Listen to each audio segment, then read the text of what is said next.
প্রশস্ত হৃদয় জেগে ওঠে।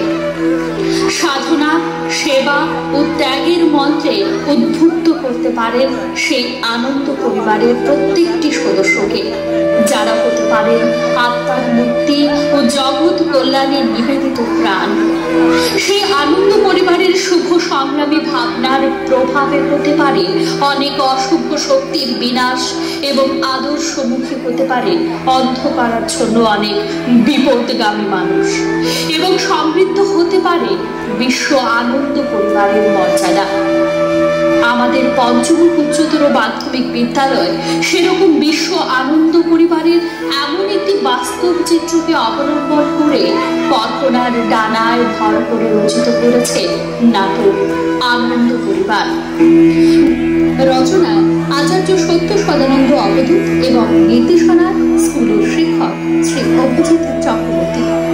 নাটকটিতে যারা অভিনয় করছেন তাদের মধ্যে হলেন সমর মল্লিকের চরিত্রে স্নেহাশেষ নাথ, ক্লাস 8, অজয় চরিত্রে সূর্যদীপ দেবনাথ, ক্লাস 9, যমুনা চরিত্রে আয়েশা সাহা, ক্লাস 6, তুলি চরিত্রে রিমা বিশ্বাস, ক্লাস 5, ভজন চক্রবর্তীর চরিত্রে বাপ্পা মল্লিক, ক্লাস 9, সরলা চরিত্রে অনুরূপা ভট্টাচার্য, ক্লাস 5, অন্যর চরিত্রে রিদম দেব, ক্লাস 9, সুরভি চরিত্রে সৌমিতা ভট্টাচার্য, ক্লাস 7, পরাণ চরিত্রে প্রীতম দাস, ক্লাস 7, থানার অফিসার চরিত্রে অভিনয় করছেন দীপসেন বান্দা, ক্লাস 8, থানার কনস্টেবল চরিত্রে অভিনয় করছেন আয়ুষ দাস, ক্লাস 7, গৌরব মজুমদার, ক্লাস 7, কৌশল নাহা, ক্লাস 8, প্রিয়াংশু সরকার, ক্লাস 7, অঙ্কিতা নমা, ক্লাস 6, সন্ন্যাসী দাদার চরিত্রে অভিনয় করছেন সায়ন রায়, ক্লাস 9, হরিপদ চরিত্রে অভিনয় করছে অনিক সরকার, ক্লাস 8, ভ্যান কাপুর চরিত্রে নীরব ভৌমিক, ক্লাস 8, দুজন পথচারীর চরিত্রে নিহার রঞ্জন গোপ, ক্লাস 8, সমরজিৎ সরকার, ক্লাস 7 এবং কেবলাকান্তের চরিত্রে অভিনয় করছেন আমাদের স্কুলের শিক্ষক অভিজিৎ চক্রবর্তী। আসুন আমরা সকলে মিলে উপভোগ করি নাটক আনন্দ পরিবার।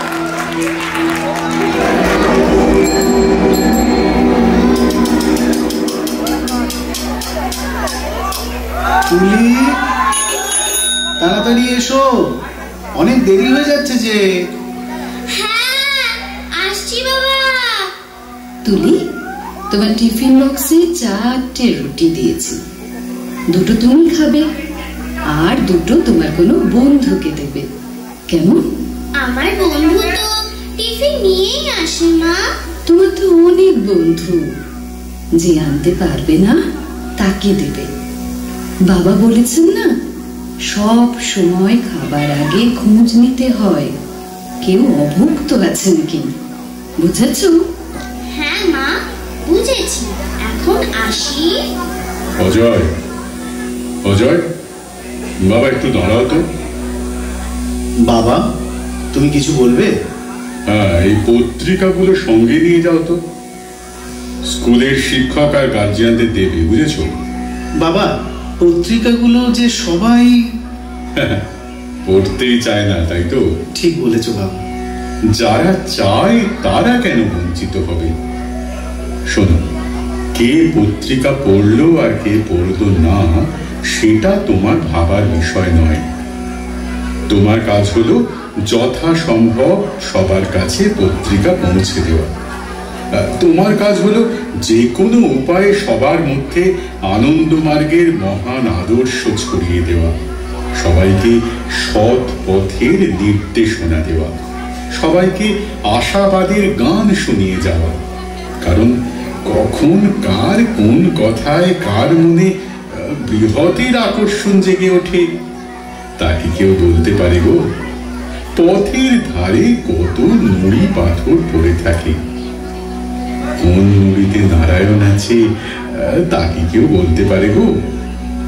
তাছাড়া অন্যকে সৎ পথে নির্দেশনা দেওয়া সাধনার অঙ্গ মনে করে এই কাজটি যে তোমাকে করতেই হবে বাবা, কারণ এটা যে গুরুদেবের চরম নির্দেশ।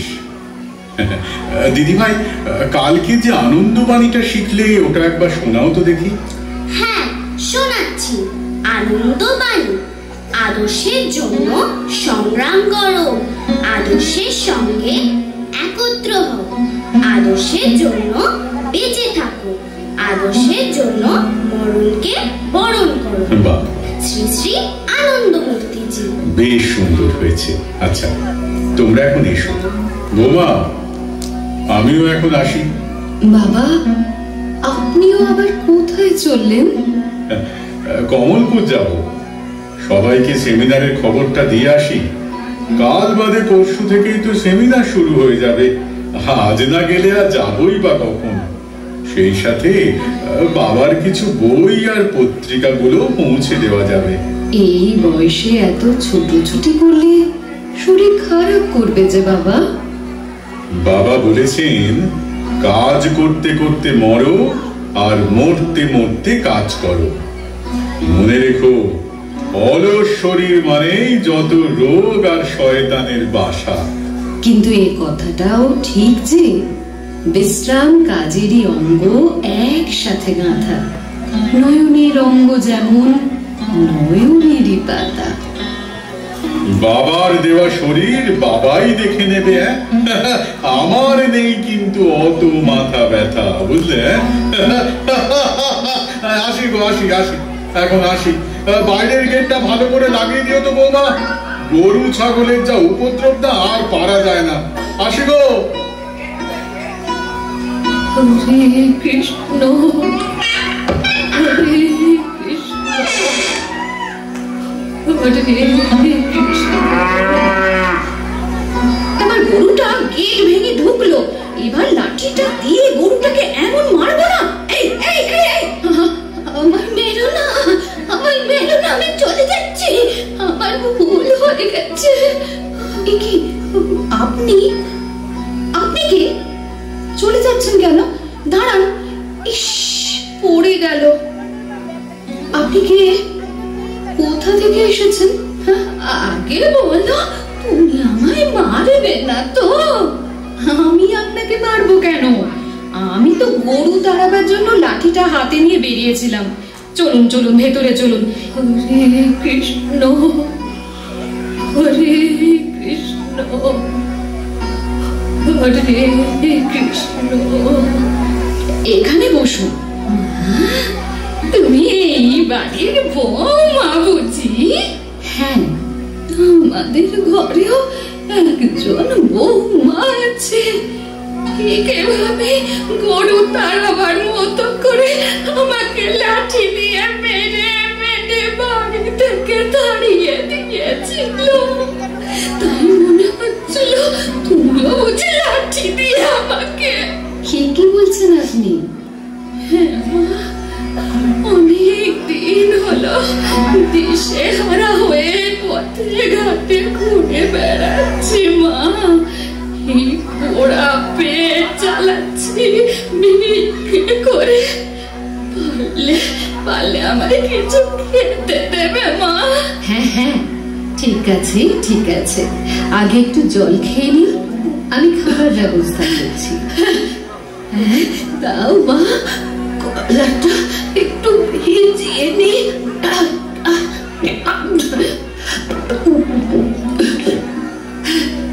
হরে কৃষ্ণ, হরে কৃষ্ণ, হরে কৃষ্ণ। আচ্ছা মাসিমা, আপনি তো বেশ ভালো ভক্ত মানুষ, কিন্তু তবু কেন আপনার প্রতি বৌমার এত অন্যায় অবিচার? সে অনেক কথা মা, সে অনেক কথা। আচ্ছা বলুন তো, কি হয়েছিল আপনার জীবনে? তুমি এসব শুনে নিজের মনকে ভারী করতে চাইছো কেন মা? কেন? আপনার প্রতি যে এত অন্যায় হয়েছে তার প্রতিবাদ করতে হবে। বর্তমান সমাজে এটা একটা জ্বলন্ত সমস্যা, তাই এটার একটা বিহিত করতেই হবে। তুমি নিশ্চয়ই পারবে, নিশ্চয়।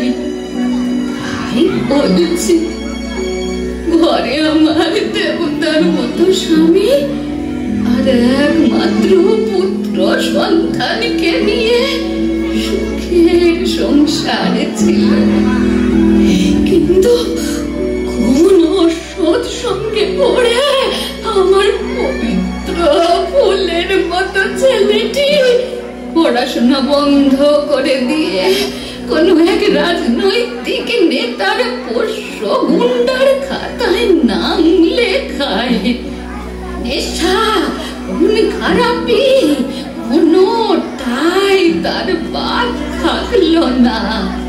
সেদিন থেকে দেবতার মন্দিরের মতো বাড়িতে, যেখানে কোনো দিন আমি সাহারের ছোঁয়া রাখিনি, সেখানে মদ মাংসের গন্ধে বাড়িটা নরকে পরিণত হয়ে গেল।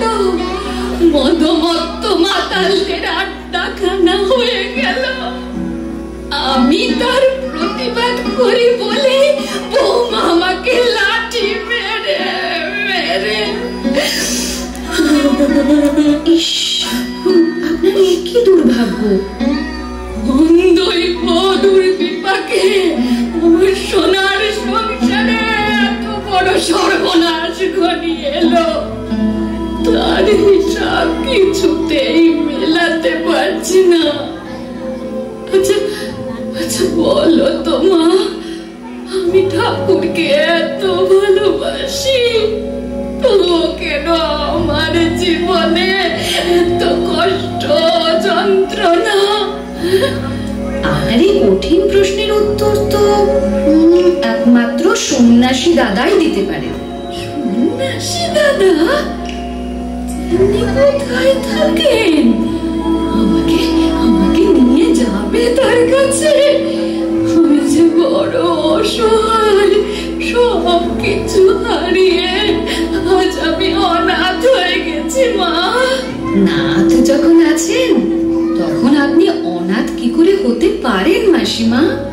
ভগবান কখন কার হাতকে নিজের হাত বানিয়ে নেন তা তো কেউ জানে না। যতদিন না পর্যন্ত কোনো বিহিত ব্যবস্থা করতে পারছি আপনার জন্য, ততদিন আপনি আমার এখানেই থাকবেন। আচ্ছা বলুন তো, আপনার ছেলে এখন কোথায় থাকে, কি করে?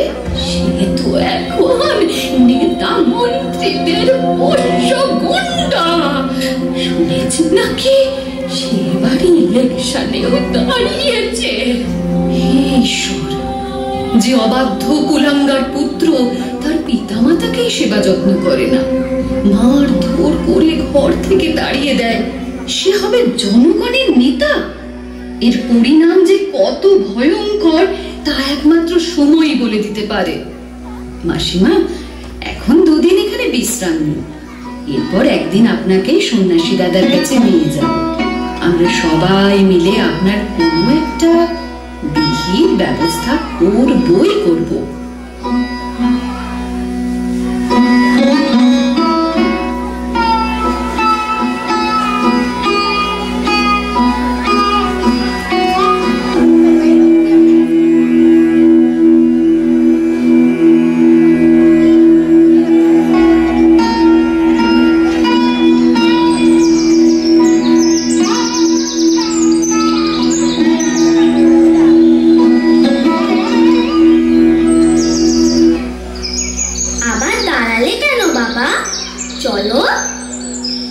এবার যে তোমাকে একলাই পথ চলতে হবে মা তুলি। কেন? এই বাড়িতে আমার টিউশন পড়াবার আছে, তাই আমার যেতে একটু দেরি হবে। তুমি এই সোজা পথ ধরে হাঁটি হাঁটি পাপা করে বাড়ি পৌঁছে যাও, গিয়ে খাওয়া দাওয়া সেরে চুপটি করে ঘুমিয়ে পড়ো, বুঝলে? আচ্ছা ঠিক আছে বাবা, তাই যাচ্ছি। ও মাস্টারমশাই, ও মাস্টারমশাই, একটু দাঁড়ান, একটু দাঁড়ান। কি ব্যাপার? আপনাকে আমরা একেবারে গরু খোঁজার মতো খুঁজছি।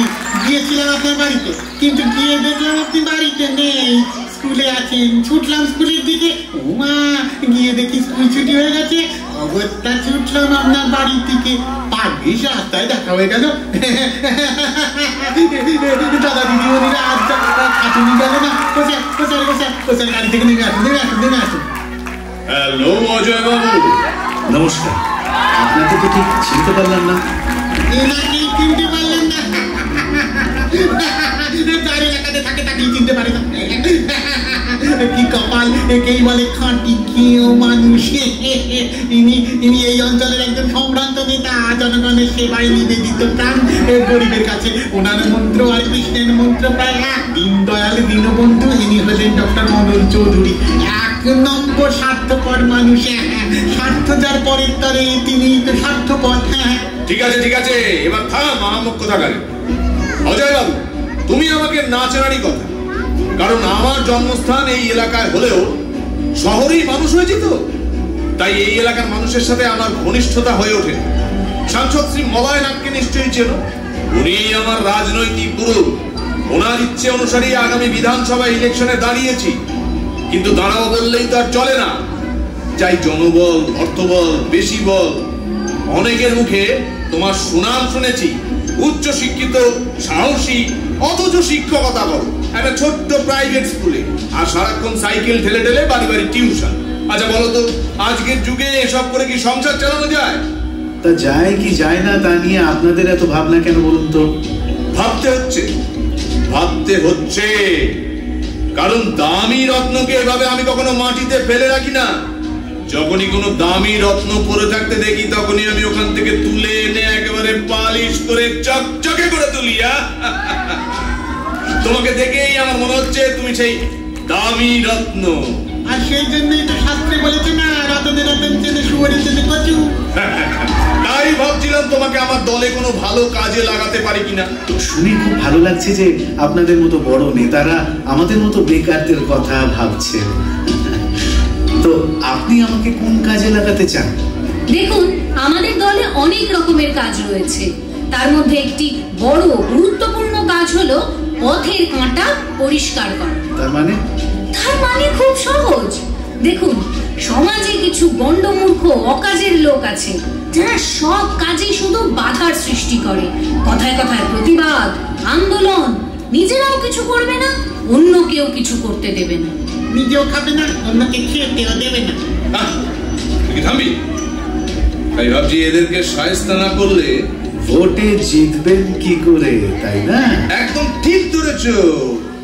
এসব না করলে রাজনীতিতে টিকে থাকা সম্ভব নয়, আর এটাই তো রাজনৈতিক পলিসি। এর জন্যই তোমার মতো দুঃসাহসী ইয়ং ম্যান দরকার।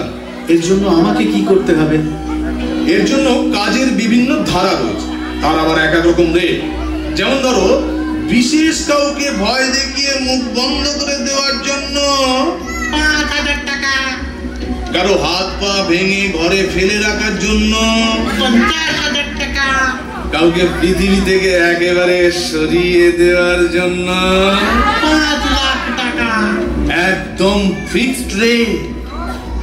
তাছাড়া এই কাজের পারফরমেন্স যদি মনের মতো হয়, তাহলে পাবে মোটা অঙ্কের ইনাম, যা কোনোদিন তুমি ভাবতেও পারবে না।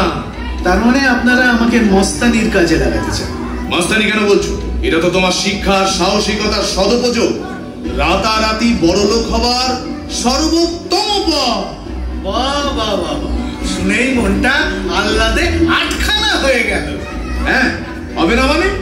শুনুন, আপনি আমাকে যে 3টি কাজের কথা বললেন, তার প্রথম 2টি কাজ অনেক করেছি। স্কুল গড়তে গিয়ে, আদর্শের প্রচার করতে গিয়ে কাউকে ভয় দেখাতে হয়েছে, আবার সমাজের স্বার্থে কারোর হাত পাও ভাঙতে হয়েছে। কিন্তু 3য় কাজটির অভিজ্ঞতা আমার নেই, মানে খুন করা। তাই ভাবছি বৃহৎ স্বার্থে এবার সেই কাজটি করব। বাহ বাহ বাহ বাহ, তুমি করবে বলছো? হ্যাঁ, সাবাস। আমি তাহলে রত্ন চিনতে ভুল করিনি। এই, তোমরা কি বলছো? হ্যাঁ, কি বলছো? তোমরা কি বলছো বলো? একদম খাঁটি রত্ন পেয়ে গেছেন স্যার। আচ্ছা, আপনার হাতিয়ারটা একটু হাতে নিয়ে দেখতে পারি? হ্যাঁ, অবশ্যই। আপনাকে তো অপারেশনের জন্য একটা দেওয়াই হবে। আমি প্রথমেই কাকে খুন করব জানেন? কাকে? আপনাদের মতো ক্রিমিনাল নেতাদেরকে। কি বলছো? হ্যাঁ, যারা আমাদের মতো বেকারদের বেকারত্বের সুযোগ নিয়ে, নিরীহ সাধারণ মানুষের সরলতার সুযোগ নিয়ে তাদের অমানুষ করছে, প্রতিবাদের ভাষাকে স্তব্ধ করতে প্রাণ কেড়ে নিচ্ছে, তাদেরকেই আগে শেষ করব।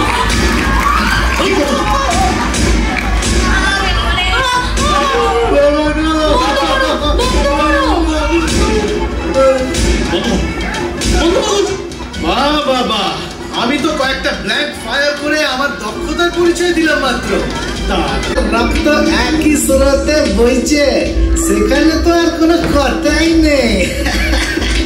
তখন তোমার এই আস্ফালন কোন আতাল তালে তলিয়ে যাবে তা একবার ভেবে দেখেছ? একেবারে পেপারটা হয়ে যাবে, বুঝলে? তার চেয়ে বরঞ্চ আমাদের দলে ভিড়ে যাও, হাতে হাত মিলাও, দেখবে 2 হাত ভরে গেছে, ভাগ্যের চাকা নিমেষে ঘুরে গেছে। ভাগ্যের চাকা ঘুরে ভাগ্য বিধাতার নির্দেশে। আপনারা আবার কোন ভাগ্য বিধাতা আবির্ভূত হয়েছেন এখানে? একটা কথা স্পষ্ট করে শুনে রাখুন, আমরা হতে পারি গরিব, নগণ্য, কিন্তু আমাদের একটা নীতিবোধ আছে, একটা আদর্শ আছে। রাখো তোমার আদর্শ। নুন আনতে পান্তা ফুরাল যার, তার মুখে আবার আদর্শের বড় বড় বলি। তোমার ওই আদর্শের বুলি স্কুল কলেজের ক্লাসরুমেই চলে, তোমার মতো ধর্মভীতুদের লেকচার বাজিতেই চলে। বাস্তবের মাটিতে এর এক কানা করিরও নাম নেই। ওই আদর্শ নিয়ে অন্ধ গলিতে পড়ে থাকাটা জীবন নয়। জীবন সেখানে যেখানে টাকা আছে, প্রাচুর্য আছে, ক্ষমতা আছে, ভোগ বিলাস, আভিজাত্য আছে। শুধু আবেগ দিয়ে জীবন গড়া যায় না, বুঝলে? বলো তো, তোমার আদর্শ তোমাকে কি দিয়েছে? হ্যাঁ বলো বলো, আমরাও জেনে একটু ধন্য হই। কি দেয়নি বলুন? কিন্তু দুঃখের বিষয়, এই আদর্শ জগৎ কল্যাণে যা দিয়েছে তা বোঝবার মতো ক্ষমতা আপনাদের মদ আর অর্থের নেশার আড়ালে সব হারিয়ে গেছে। তবুও বলছি, এই আদর্শ আমাদের দিয়েছে জগতের সর্বকালের সর্বশ্রেষ্ঠ সর্বরোগের মকরধ্বজ সর্বাত্মক জীবন দর্শন। যে দর্শন মানুষকে মানুষের মতো মানুষ হয়ে সমাজে মাথা উঁচু করে বাঁচতে শিখিয়েছে, অন্যায়ের বিরুদ্ধে লড়তে শিখিয়েছে, সর্বোপরি পরমার্থ লাভের সর্বোত্তম পথের সন্ধান দিয়েছে।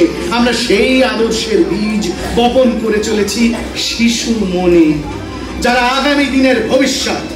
তাদের মনে এই শিক্ষার আলো জ্বালিয়ে দেবত্বে উত্তরণের পথ প্রশস্ত করে দিচ্ছি। তারাই হবে আগামী দিনের আদর্শ নেতা, যারা আপনাদের মতো কংসদের দমন করে গড়ে তুলবে এক শোষণ মুক্ত আদর্শ মানব সমাজ, গড়ে তুলবে বিশ্ব আনন্দ পরিবার। মনে রাখবেন, আপনাদের মতো কংসদের বধিবে যারা, তারা আজ গোকুলে নয়, তারা দিনে দিনে বেড়ে চলেছে আমাদের প্রতিটি স্কুলে স্কুলে, প্রতিটি আনন্দ পরিবারে।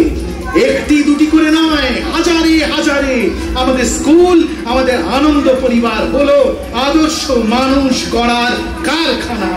তাই বলছি, ওরে কংসের বংশধর, ধ্বংসের পথ ধরে নয়, আদর্শের পথ ধরে চল, জীবন তোদের ধন্য হয়ে যাবে। রাখো তোমার লেকচারবাজি।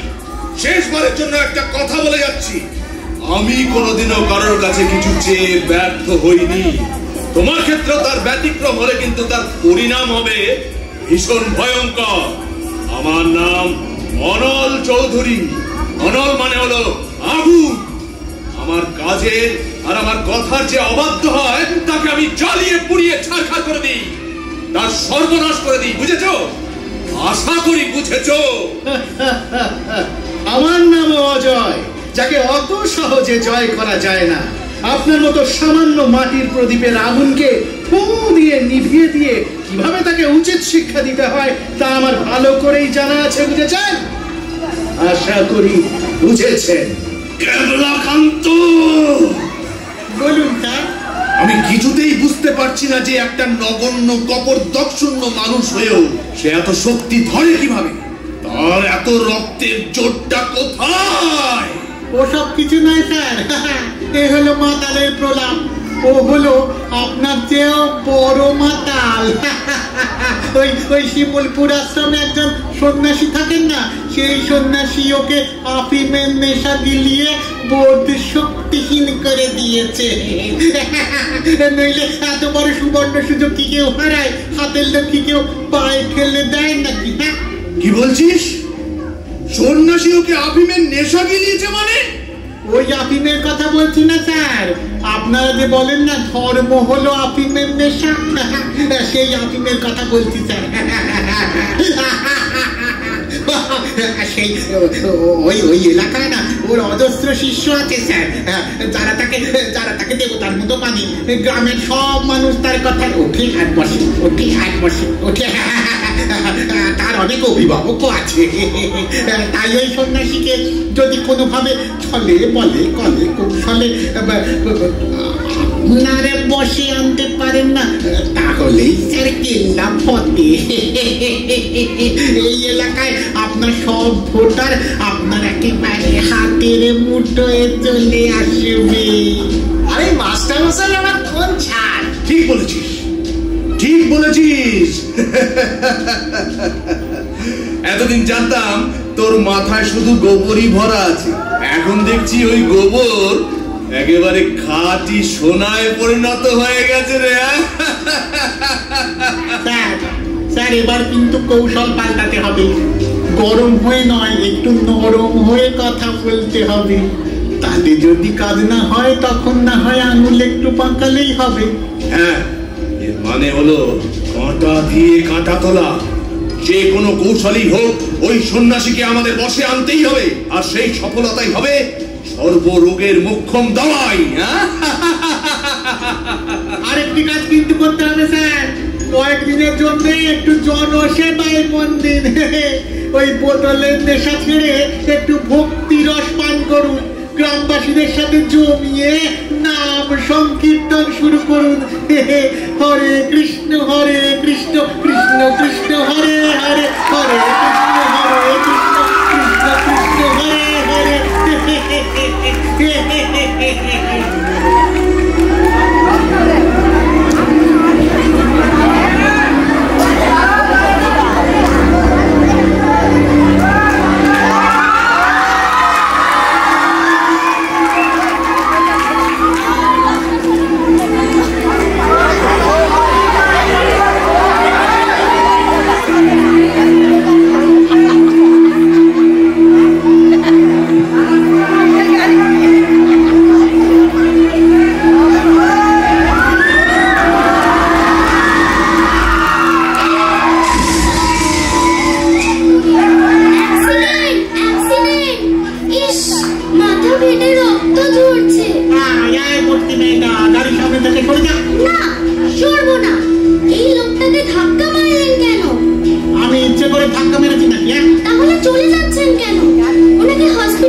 হাসপাতালে পৌঁছে দিচ্ছি। চলো চলো ডাক্তার, চলো।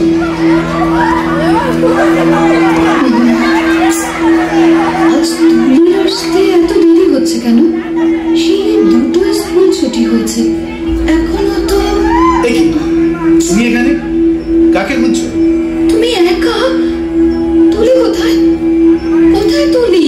কেন, ও বাড়িতে আসেনি?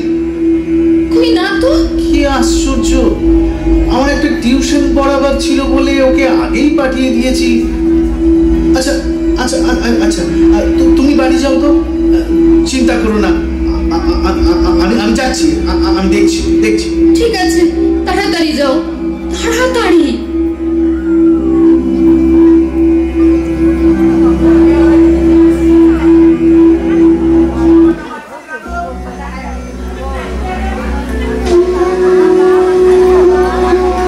আস্তে আস্তে চলো, আমার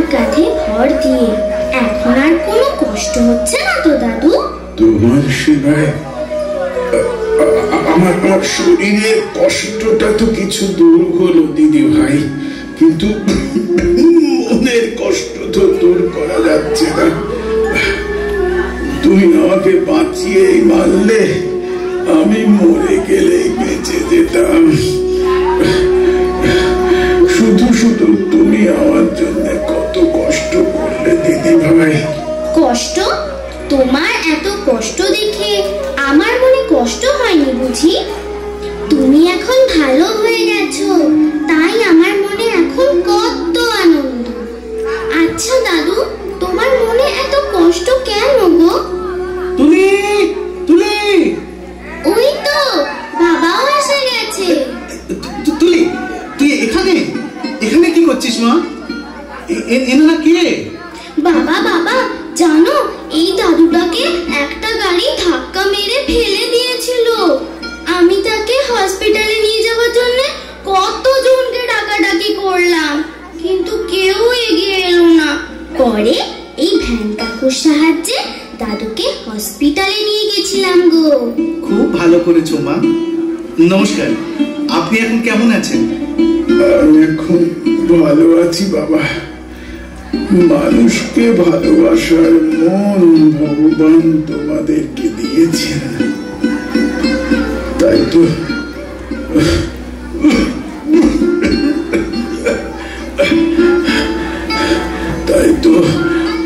ভগবান তোমার এই লক্ষ্মী মেয়েটির মাধ্যমেই আমাকে আবার মৃত্যুর মুখ থেকে ফিরিয়ে আনলেন। সবই পরম পুরুষের ইচ্ছা। আপনার পরিচয়টা তো জানা হলো না। আমার বাড়ি কল্যাণপুরে। সে তো অনেক দূর, এখানে কোথায় এসেছিলেন? আমি তো এখানে আসিনি বাবা, ভাগ্য আমাকে টেনে এনেছে। আপনার কথা তো ঠিক বুঝতে পারলাম না। সে অনেক কথা বাবা, অনেক কথা। তোমরা যখন আমাকে বাঁচিয়েই আনলে, এখন আমি কোথায় যাব, কি করব বলতে পারো? আমি যে আর দাঁড়িয়েই থাকতে পারছি না, কথা বলার শক্তিও পাচ্ছি না। ঠিক আছে আঙ্কেল, পরে সব কথা শুনবো। এখন আপনাকে আমাদের আশ্রমে নিয়ে যাচ্ছি। সেখানে একজন সন্ন্যাসী দাদা থাকেন, তিনি আপনার সব ব্যবস্থা করে দেবেন, কোনো চিন্তা করবেন না। এই তুলি, মা তুমি বাড়ি চলে যাও, আমি আঙ্কেলকে আশ্রমে পৌঁছে দিয়ে আসি।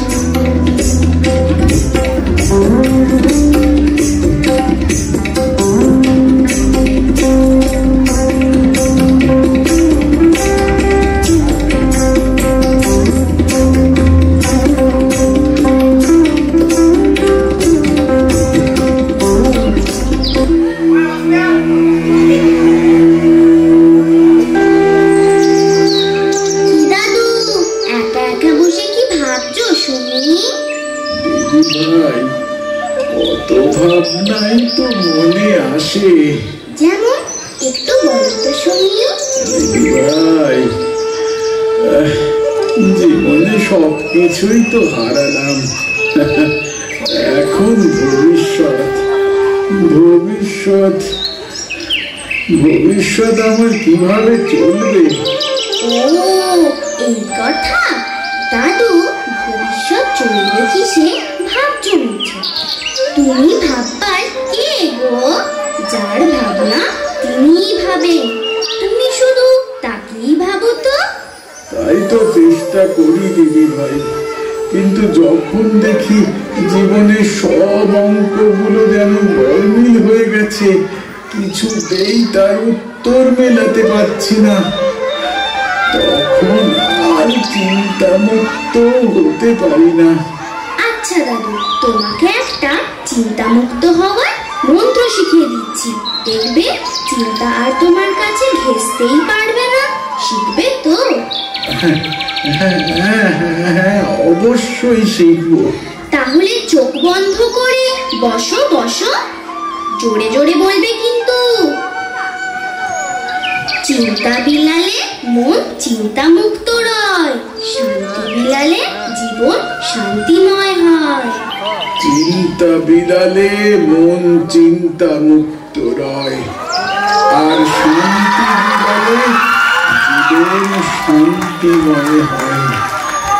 বাবা বাবা, আজ থেকে কোনো চিন্তাই মনে জমিয়ে রাখবে না, কিন্তু দাদাকে সব বলে দেবে, দেখবে সব চিন্তাই দূর হয়ে যাবে। বাহ বাহ বাবা, দারুণ মন্ত্র শিখে নিলেন তো ভজন বাবু। হ্যাঁ দাদা, এই দিদি ভাই তো আমার এখন অভিভাবক, বেঁচে থাকার অবলম্বন।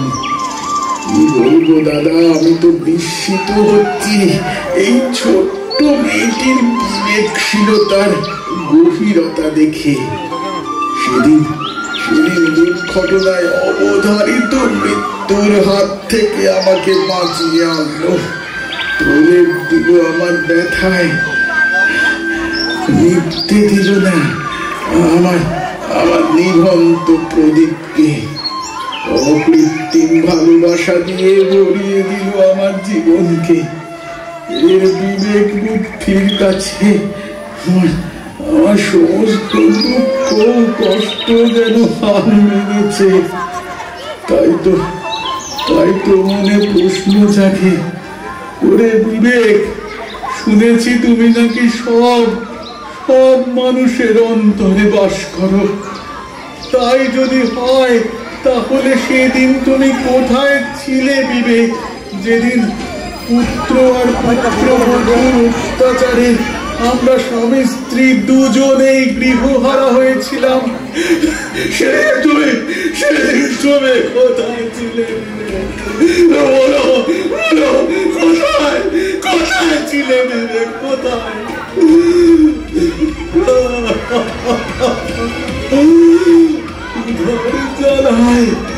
এক মুঠো অন্যের সন্ধান করতে গিয়ে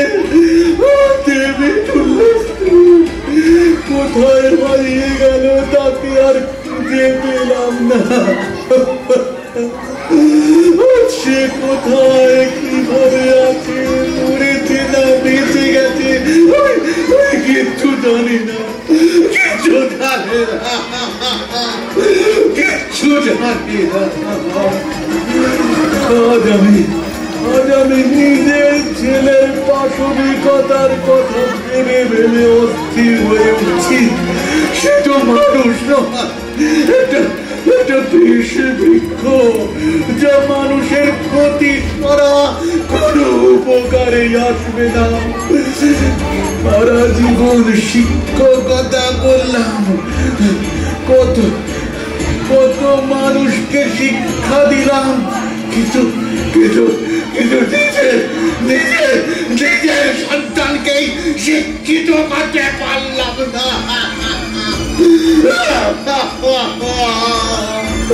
ব্যর্থ হলাম। কেন কেন কেন কেন বলুন বলুন, কেন কেন কেন কেন? কি করছেন আপনি? উঠুন উঠুন উঠুন, শান্ত হন। আপনার সব প্রশ্নের উত্তর আমি দেব। আচ্ছা আচ্ছা, আগে বলুন তো, আপনার ছেলে এখন কোথায় থাকে আর কি করে?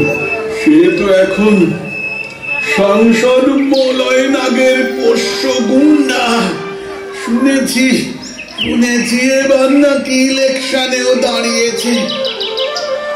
দাদা, কয়েকজন লোক এসেছেন, আপনার সঙ্গে দেখা করতে চান।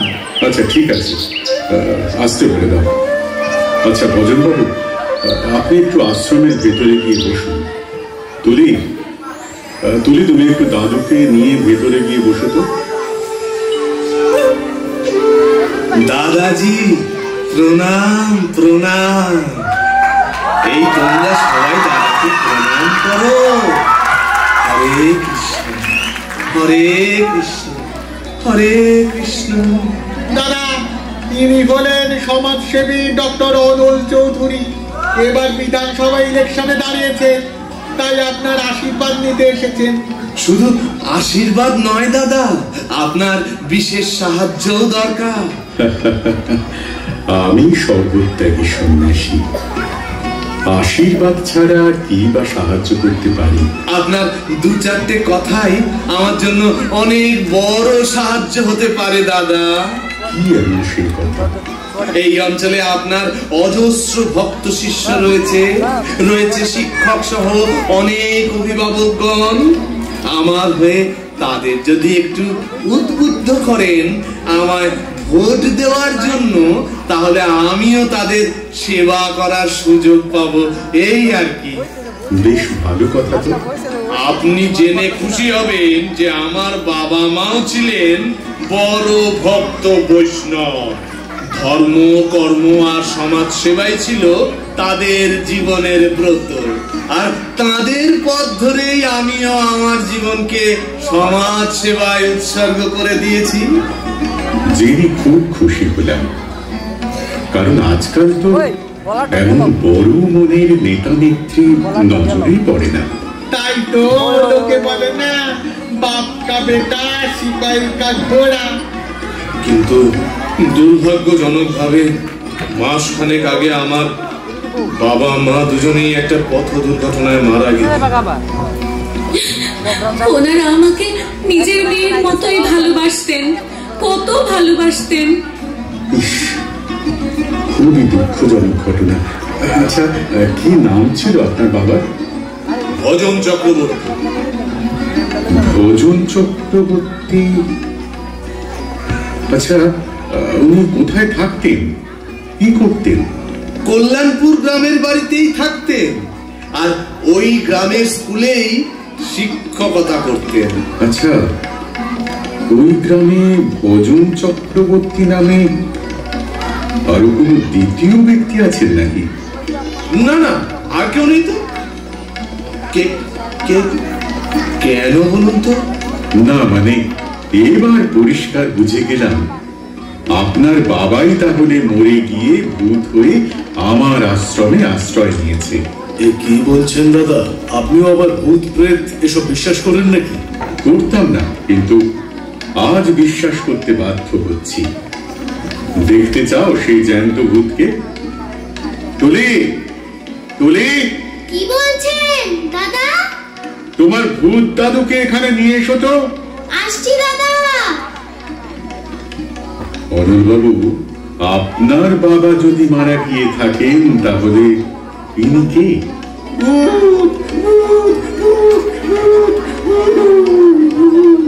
কি হলো, চিনতে পেরেছেন এই জ্যান্ত ভূতটাকে? বাবা, কি দুর্দান্ত অভিনয় আপনাদের! ওরে অকৃতজ্ঞ মিথ্যাবাদী বেঈমান, মা বাবা নামের বটবৃক্ষকে উপড়ে ফেলে দিয়ে নিজেরা সেজেছ এক একজন বিষ বৃক্ষ, আর সমাজটাকেও বিষাক্ত করতে নেমে পড়েছ। দাদা দাদা, ওই লোকগুলোই দাদুকে গাড়ি চাপা দিয়েছিল। ওই তো সেই সাদা গাড়িটা, আপনাকে যে গাড়ির নাম্বারটা দিয়েছিলাম ওটা সেই গাড়িরই নাম্বার। মিলিয়ে দেখুন দাদা।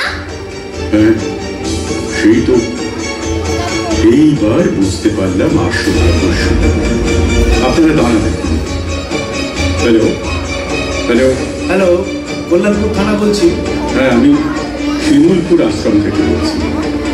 গত 5 তারিখ এক বৃদ্ধের অ্যাক্সিডেন্টের ব্যাপারে থানায় ডায়েরি করা হয়েছে। হ্যাঁ হ্যাঁ, সেই অ্যাক্সিডেন্টের অভিযুক্ত গাড়ির মালিক গাড়ি সহ আমার আশ্রমে উপস্থিত আছে। এখনই যদি আসেন তাহলে তাদের হাতে নাতে করতে পারবেন। ঠিক আছে ঠিক আছে, ওদেরকে কিছুক্ষণ যে করে হোক আটকে রাখুন। হ্যাঁ, আমরা আসছি, আমরা এখনই আসছি। ঠিক আছে ঠিক আছে, তাড়াতাড়ি আসুন। ধন্যবাদ। হ্যাঁ হ্যাঁ, রাখছি। বাবা রে, বাতাসে যেন বিপদের গন্ধ আসছে, চলো পালাই। কোথায় যাচ্ছেন? দাঁড়ান দাঁড়ান দাঁড়ান। থানার বড়বাবু আসছেন আমাদের হবু মন্ত্রীকে ফুলের মালা দিয়ে বরণ করার জন্য। হরিপদ, হরিপদ, শিগগির আয় তো এখানে। আসছি বাবা।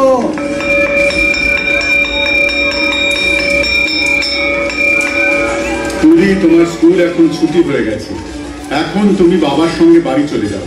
ঠিক আছে দাদা, আজকে আমার নাচের ক্লাস আছে। আমার মা বাড়িতেই নাচের স্কুল খুলেছে, একদিন তোমরা সবাই দেখতে যাবে কিন্তু। ঠিক আছে, যাব, সাবধানে যেও। আমায় দেখেছিলেন দাদা? হ্যাঁ, ওই বাঁশের গুলিটা নিয়ে এই গেটের মুখে দাঁড়াতো, এরা যেন কেউ পালাতে না পারে। হ্যাঁ ঠিক আছে দাদা, আমি থাকতে এখান থেকে একটা ইঁদুরও পালাতে পারে না। এই ছোকরা, তুই রাস্তা আটকাবি আমাদের? দেখো বোকার কাণ্ড, দেখো। চলো তো স্যার, চলো তো স্যার, দেখি দেখি দেখি কি রাস্তা আটকায়, দেখি। চলো তো স্যার। সাবধান, পাও বাড়াবেন না কেউ, নইলে এই বাঁশের ঘা একটা মাটিতে পড়বে না। মনে হচ্ছে তোকে জমালায় পাঠাতেই হবে। আচ্ছা, দেখা যাক কে কাকে জমালয় পাঠায়।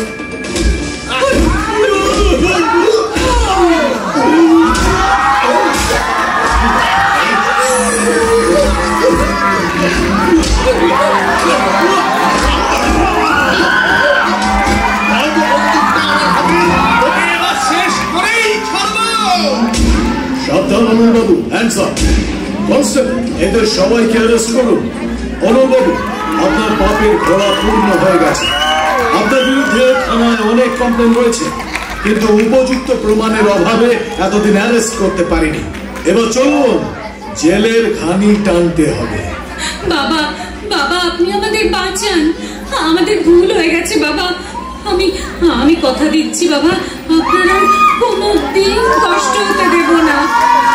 আপনি যা চাইবেন, যেমনটি চাইবেন তেমনটিই হবে। ভূতের মুখে রাম না। এখন হঠাৎ বুড়ো শ্বশুরের জন্য দরদ একেবারে উঠলে উঠলো যে। এরা সত্যের ভক্ত, নরমের জন, এটাই এদের চরিত্র। আত্মস্বার্থে রং পাল্টাতে এদের এক মুহূর্ত সময় লাগে না। আচ্ছা দাদা, আমি এদের সবার সামনেই আপনাকে একটি প্রশ্ন জিজ্ঞেস করতে চাই। আচ্ছা বলুন। অজন বাবুকে আমি অনেক দিন আগে থেকেই চিনি। ইনি একজন শিক্ষিত, শান্ত, ভদ্র, আদর্শবান, অথচ তার সন্তান এমন পশুতুল্য হলো কি করে? খুবই সঙ্গত প্রশ্ন করেছেন স্যার। মানুষ আর পশুর মধ্যে একটা অন্যতম পার্থক্য হলো পশুর পেটে পশুই জন্মায়, কিন্তু মানুষের পেটে মানুষও জন্মায়, পশুও জন্মায়, আবার দেবতাও জন্মায়। আপনি তো মানুষরূপী পশুকে দেখলেন, এবার যদি মনুষ্যরূপী দেবতাকে দেখতে চান তাহলে সবাইকে আমার সঙ্গে একটি জায়গায় যেতে হবে, যেখানে গেলে আপনার এই মূল্যবান প্রশ্নের যথাযথ উত্তর দিতে পারবো। তা বেশি দূরে নয়, এটাই যাওয়া যাবে। চলুন চলুন, আমরা সবাই মিলে সেখানে যাই। আচ্ছা তাহলে তাই চলুন। কনস্টেবল, আপনারা এইসব শয়তানদেরকেও কোমরে ভালো করে বেঁধে নিয়ে চলুন।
सर्वे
पशुपतिते जय शिव स्वयं पशुपते जय शिव स्वयं पशुपते।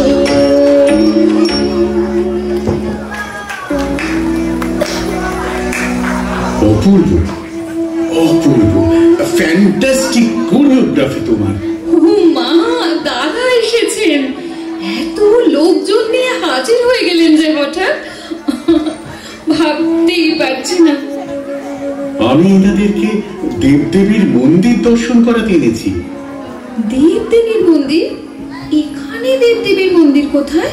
আচ্ছা আচ্ছা, দেখাবো। তার আগে পরিচয়ের পালাটা সম্পন্ন হয়ে যাক। দুদিন আগে একজন নতুন মাসিমাকে যে আমার সাথে পরিচয় করালে, ওনাকে একটু ডাকো তো। মাসিমা, এখানে আসুন তো। দেখুন, সন্ন্যাসী দাদা এসেছেন। সন্ন্যাসী দাদা এসেছেন, সন্ন্যাসী দাদা এসেছেন। হ্যাঁ হ্যাঁ, অনিল বাবু, দেখুন তো এনাকে চিনতে পারেন কিনা। এ কি মা, তুমি এখানে? সরলা, তুমি তুমি এখনো বেঁচে আছো?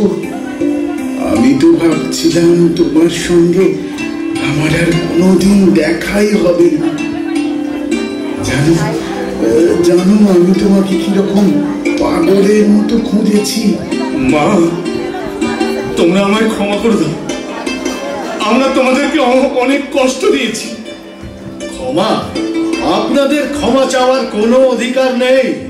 এখন জেলে বসে বসে ভগবানের কাছে ক্ষমা চাইবেন কি?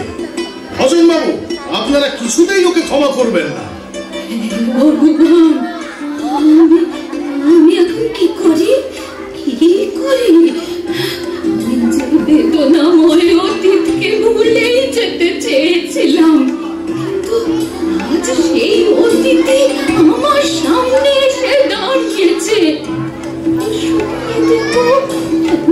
ক্ষমতা যে আমার নেই, স্বীকার করবো এমন উপায়ও যে নেই। আমি যে ওর গর্ভধারিণী মা, ছেলে অন্যায় করেছে, আর আমি মা হয়ে ক্ষমা করতে না পারলে আমি বা কিসের মা হলাম? একটু চেষ্টা করে দেখুন না স্যার, এদেরকে কোনোভাবে ক্ষমা করে দেওয়া যায় কিনা একবার দেখুন না স্যার। একবার দেখুন না স্যার। বাহ বাহ, একেই বলে মমতাময়ী মা আর দয়াময় পিতা। কিন্তু প্রশ্ন হলো, এনাদের সন্তানের মধ্যে এমন অদ্ভুত বিকৃত মানসিকতা সৃষ্টি হলো কেন? এ হলো পিতা মাতার অন্ধপুত্র মোহ আর জড়বাদী শিক্ষার অভিশাপ। শুধু আত্মকেন্দ্রিক জাগতিক প্রত্যাশা নিয়ে সন্তানকে জড়বাদী শিক্ষায় শিক্ষিত করলে সন্তানদের মধ্যেও জাগে আকাশ ছোঁয়া জাগতিক প্রত্যাশা, অনন্ত চাহিদা। এনাদের মতো পুত্র মোহে অন্ধ পিতামাতা যদি সন্তানের সেই অনন্ত চাহিদার লাগাম টানতে ব্যর্থ হন, শাসন করতে ব্যর্থ হন, তবে তো সোনায় সোহাগা। সেই সন্তান কোনোদিন কোনো কিছুকে মূল্যায়ন করতে শেখে না। সে তো শুধু জগৎ থেকে নিতেই শেখে, দিতে শেখে না। তারাই হয়ে ওঠে এক একজন অকৃতজ্ঞ জড়বাদী দুর্বৃত্ত। এই অনল বাবু হলো সেই অকৃতজ্ঞ দুর্বৃত্তের এক মুক্ত প্রতীক। তাহলে ভবিষ্যৎ প্রজন্মের জন্য কি উপায়? হ্যাঁ, উপায় হলো সন্তানকে যদি মানুষের মতো মানুষ করতে হয়, তাহলে আদর্শ প্রাতিষ্ঠানিক শিক্ষার সাথে সাথে বাল্যকাল থেকেই তার মধ্যে বপন করতে হবে শুভ সংস্কারের বীজ, আরোপ করতে হবে ব্রহ্ম ভাবনা। তবেই তো তার মধ্যে করবে ব্রহ্মের ব্যাপক বিকাশ, গড়ে উঠবে জগতের সর্বশ্রেষ্ঠ আলোকিত সন্তান, গড়ে তুলবে নতুন পৃথিবী। তাই তো কিভাবে শুধু সদিচ্ছার দ্বারা সন্তানকে মানুষের মতো মানুষ করা যায় তার জ্বলন্ত নিদর্শন হলো সমরবাবু। এনার না আছে কোনো প্রাতিষ্ঠানিক শিক্ষা, না আছে কোনো আর্থিক সামর্থ্য। আনন্দমার্গের মহান আদর্শের সান্নিধ্যে এসে যতটুকু শিখেছেন, যতটুকু মনে রেখেছেন এবং ব্যবহারিক জীবনে তা কাজে লাগিয়েছেন, সন্তানের মধ্যে তার প্রতিফলন ঘটিয়েছেন। তাই আমাদের ভাই অজয় এই সাধারণ ঘরেই এক সাধারণ ব্যক্তিত্বের অধিকারী হতে সম্ভব হয়েছে। আর আমাদের আদরের এই ছোট্ট তুলি, যিনি সত্যিকারের রক্তে মাংসে গড়া একটা রঙিন তুলি। এই ছোট্ট তুলিতে যে শুভ সংস্কারের রং লাগিয়ে দিয়েছেন আপনারা, দেখবেন দেখবেন সেই রঙেই একদিন জগৎবাসীকে রাঙিয়ে দেবে, তিল থেকে তিলোত্তম হয়ে উঠবে, তাতে কোনো সন্দেহ নেই। স্বামীজি, আপনি যে দেবদেবীর মন্দির দর্শন করাবেন বলেছিলেন। ও আচ্ছা আচ্ছা, আমি তো ভুলেই গিয়েছিলাম সে কথা। আসলে স্যার, দেবদেবী তো আমাদের মধ্যেই রয়েছে। আমাদের মধ্যেই রয়েছে? হ্যাঁ, কবি বলেছেন না, কোথায় স্বর্গ কোথায় নরক, কে বলে তা বহুদূর। মানুষের মাঝেই স্বর্গ নরক, মানুষের মাঝেই সুরাসুর। অসুর হলো অশুভ শক্তির প্রতীক, যারা আত্মস্বার্থে সমাজকে শোষণ করে, মানুষকে কষ্ট দিয়ে আনন্দ পায়। অন্যদিকে দেবদেবী হলো শুভ শক্তির প্রতীক, যারা জগৎ কল্যাণের মধ্যে দিয়ে আনন্দ পায়। সাধনা, সেবা ও ত্যাগের মন্ত্রকে নিজের জীবনে প্রতিফলিত করে এক শোষণ মুক্ত মানব সমাজ গড়ার লক্ষ্যে, সমাজে শান্তি প্রতিষ্ঠার লক্ষ্যে সংগ্রাম করে যায়। তারাই তো হলো এক একজন দেব এবং দেবী। জানেন তো স্যার, এই পরিবারের প্রত্যেকটি সদস্যই সেই মহান কাজে নিবেদিত প্রাণ। তাই এরাই হলো এক একজন দেব এবং দেবী। আর এই গৃহটি হলো সেই জীবন্ত দেবদেবীর মন্দির। এটি হলো প্রকৃত আনন্দ পরিবার। বাহ বাহ, আজ আমি এই জীবন্ত দেবদেবীর মন্দির দর্শন করে ধন্য হলাম। তাহলে আমরা এখন আসি স্বামীজি। নমস্কার। কনস্টেবল, তোমরা এই গুণধরদের সবাইকে প্রিজন ভ্যানে তুলে থানায় নিয়ে চলো। দয়া করে এই অধমকে ক্ষমা করুন আপনারা। অর্থের লোভে, ক্ষমতার লোভে অন্ধ হয়ে গেছিলাম আমরা। একটি বারের জন্য ভুল সংশোধনের সুযোগ দিন। আমরা আপনাদের অনেক কষ্ট দিয়েছি, অনেক পাপ করেছি। দয়া করে ক্ষমা করুন। আপনারা ক্ষমা করুন। ক্ষমা তোমাদের একটি শর্তেই করা সম্ভব। দয়া করে বলুন, কি সেই শর্ত? তোমরা কি পারবে আদর্শের পথ ধরে আদর্শবান মানুষ হতে? পারবে আদর্শ সন্তান রূপে জগতের সমস্ত অবহেলিত লাঞ্ছিত পিতামাতার কুলাঙ্গার সন্তানদের উচিত শিক্ষা দিতে? আপনার চরণ তলে আশ্রয় পেলে নিশ্চয় পারবো দাদা। জীবনে তো ভালো আদর্শের পথ পাইনি, তাই বিপথগামী হয়ে গিয়েছিলাম। আপনার মহান আদর্শের ছত্র ছায়ায় থেকে আমি শুধু মানুষের মতো মানুষ হতে চাই। এই পাপিষ্ঠ ঘৃণিত জীবন থেকে মুক্ত হতে চাই দাদা, মুক্ত হতে চাই, মুক্ত হতে চাই, মুক্ত হতে। সত্যি যদি তোমাদের মধ্যে শুভ বুদ্ধি জেগে থাকে, তাহলে এই ঘৃণিত পশুত্ব জীবন থেকে মুক্ত হয়ে দেবত্বে উত্তরণের পূর্ণ সুযোগ তোমাদের রয়েছে। একবার নিজেকে প্রশ্ন করে দেখো তো, তোমার মতো ক্ষমতালোভী, অর্থলোভী, মদমত্ত মাতাল যদি দেশের নেতা হয়, তাহলে দেশের কি সর্বনাশটাই না হতে পারে। স্যার, ওরা যখন ভালো হতে চাইছে তাহলে একবার সুযোগ দিয়ে দেখাই যাক না। আমিও তো সেটাই চাই। আমরা তো পাপীদের শাস্তি দিতে পারি, কিন্তু সংশোধন করতে পারি না। তাই আপনার সান্নিধ্যে সে অবশ্যই সংশোধিত হবে, সে বিশ্বাসটুকু আমার আছে। রত্নাকর দস্যু যদি বাল্মীকি মুনি হতে পারে, তো ও কেন পারবে না? অনলবাবু, একটি কথা মনে রাখবেন, লোভে পাপ, পাপে মৃত্যু। ক্ষমতার লোভে, অর্থের লোভে আজ পর্যন্ত যত পাপ করেছেন, সমাজের যত ক্ষতি করেছেন, তার অবধারিত শাস্তি হলো আজীবন কারাবাস। শুধু স্বামীজির মহতি ইচ্ছাতেই আপনাদের মুক্ত করে দিয়ে যাচ্ছি। আবার আসবো, সেদিন যদি শুনি স্বামীজির দেওয়া সব শর্তই পূর্ণ হয়েছে, সেদিন পাবেন উপযুক্ত পুরস্কার। আর তার বিপরীত কিছু ঘটলে সেদিন কিন্তু ভগবানও বাঁচাতে পারবে না। আর অজয়, অজয়, আজ দেখো তোমাদের সকলের সুখ ভাবনার প্রভাবেই কিভাবে এক অশুভ শক্তির পরিসমাপ্তি ঘটলো, আর কিভাবে রক্ষা পেল অবহেলিত নিষ্পাপ দুটি প্রাণ। আজ আমাদের কত আনন্দ, কত আনন্দ।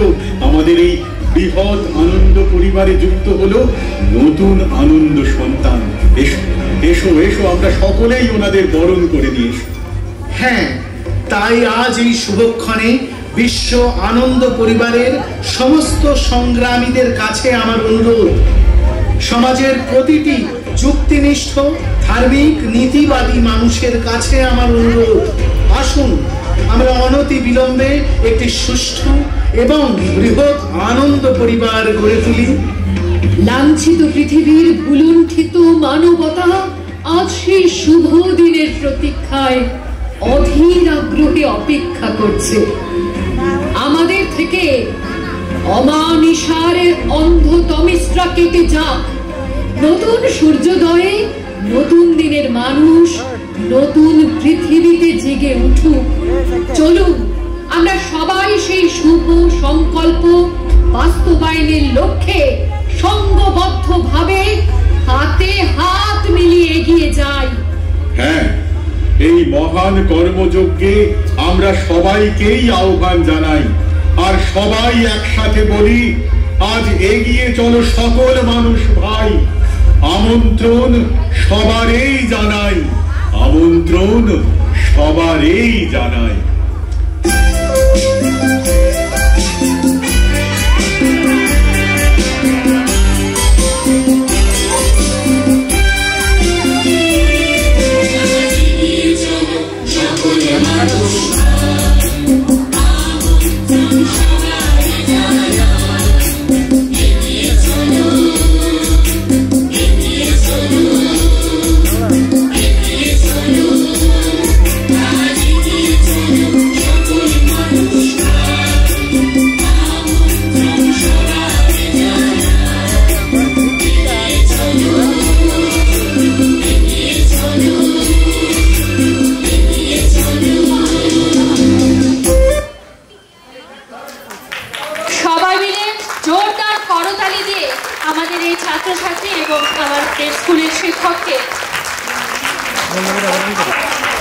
তোমরা সবাই মঞ্চে দাঁড়াবে।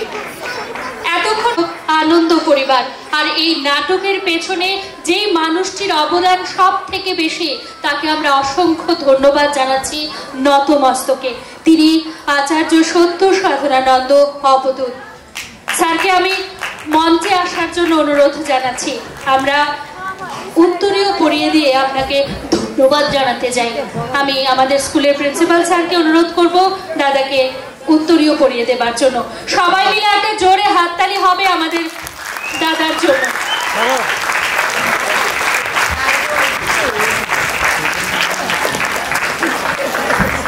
অসম্ভব সুন্দর একটি বাস্তব পরিস্থিতির উপরে নাটক এতক্ষণ আমরা উপভোগ করেছি।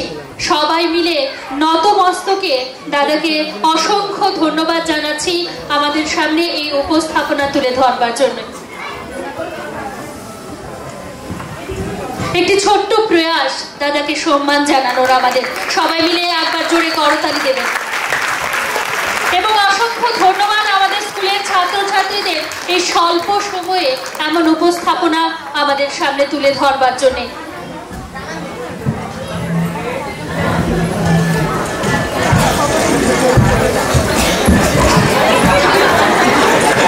সন্ন্যাসী দাদার চরিত্রে অভিনয় করেছিল আমাদের স্কুলেরই ছাত্র সায়ন। এবং আরো একটি মানুষ যার কথা না বললেই নয়, আমাদের স্কুলের শিক্ষক অভিজিৎ চক্রবর্তী। ওনার অক্লান্ত পরিশ্রমে আমরা এত বড় একটি নাটক এত সুন্দরভাবে পরিবেশনা এবং অসংখ্য ধন্যবাদ ওনার যে চরিত্রটাকে সবার সামনে অত সুন্দর করে তুলে ধরবার জন্য। অসংখ্য ধন্যবাদ দাদা এবং অসংখ্য ধন্যবাদ অভিজিৎ স্যারকে। এবারে আমরা উপভোগ করতে চলেছি আমাদের অনুষ্ঠানের একেবারে শেষ পর্যায়ে আমরা এসে পৌঁছেছি।